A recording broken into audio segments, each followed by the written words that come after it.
Today, we're going to talk about a technology that feels like it's straight out of a sci-fi movie, but it's already here and it's already changing how we get our news.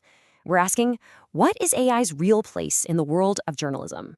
So let's just jump right into the big controversial question.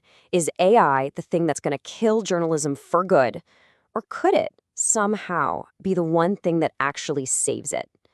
It's a huge question, especially right now, because the industry is fighting battles on every single front. I mean, for starters, we are all drowning in misinformation. Fake news just spreads like wildfire, and it feels like the truth is always 10 steps behind. And, that leads directly to this next problem. Trust in the media is hitting rock bottom. When people can't figure out who or what to believe anymore, the whole system just starts to wobble. So what's the end result of all that? Let's just be honest about it. Journalism is in real trouble. The business models are struggling, and reporters are under an insane amount of pressure. So that brings us to what's really a credibility crisis for journalism. But here's the thing, this isn't just a media problem. It's a problem for all of us. When you can't trust the press, democracy itself starts to feel a little shaky. So what's really going on here? Well, the challenges are just massive.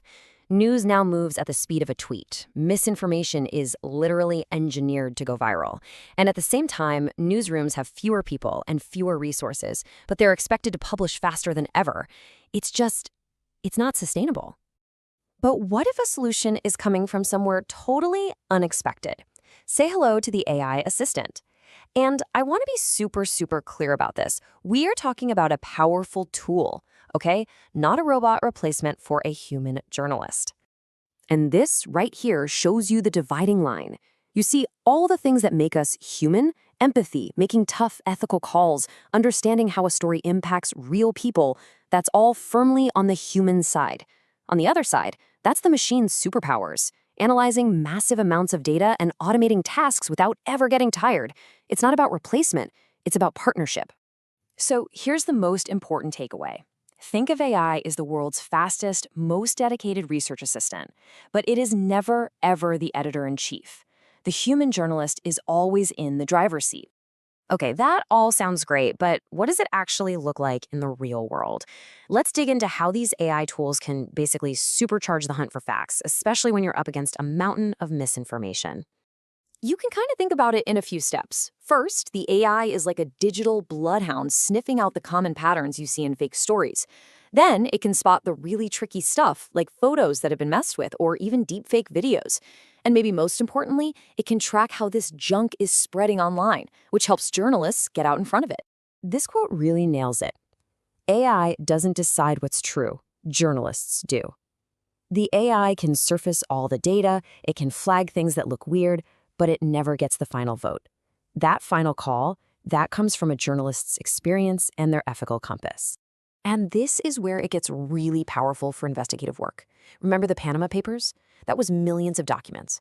Instead of journalists needing months or years to go through it all by hand, an AI can tear through it, find hidden connections, and flag patterns that might point to corruption, all in a fraction of the time. So what's the point of all that? It frees journalists from all that tedious grunt work so they can do what only a human can do. Ask the tough questions, chase down leads, and hold powerful people accountable. And that, right there, is a massive win for all of us. But hold on, AI's job doesn't end there. It's also playing a huge role in making news more accessible to everyone, tearing down barriers that have existed for way too long.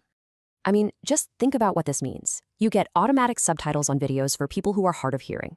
You can get an article from another country translated in an instant.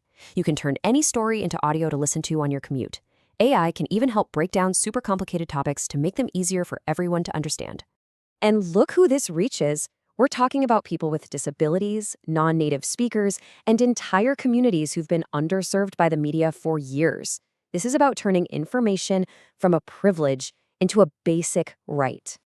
So let's zoom out. What does this all add up to for the future? Well, it's not pointing to some kind of robot takeover. It's pointing to a really powerful partnership, a human and AI team-up. And you can see why it works so well. It's a perfect match. Humans bring the things you just can't program: ethics, empathy, the art of telling a compelling story. The AI brings the raw horsepower, incredible speed, massive scale, and tireless automation. Each one makes the other better. But of course, with all this power, you need some serious guardrails. Using AI ethically isn't just a nice idea, it's an absolute must. That means being totally transparent about when it's being used, keeping humans in control of all the final decisions, always watching out for bias in the algorithms, and taking full responsibility every step of the way. Because here's the thing, when it's used the right way, AI stops looking like a threat. It becomes a powerful tool that serves the public by boosting transparency and accountability. And you know what those are? They're the building blocks of a healthy democracy. And that really is the main takeaway. The future we should be aiming for isn't one with robot reporters. It's a future where smart tools give human journalists the support they need to do their vital work better, faster, and for more people than ever before.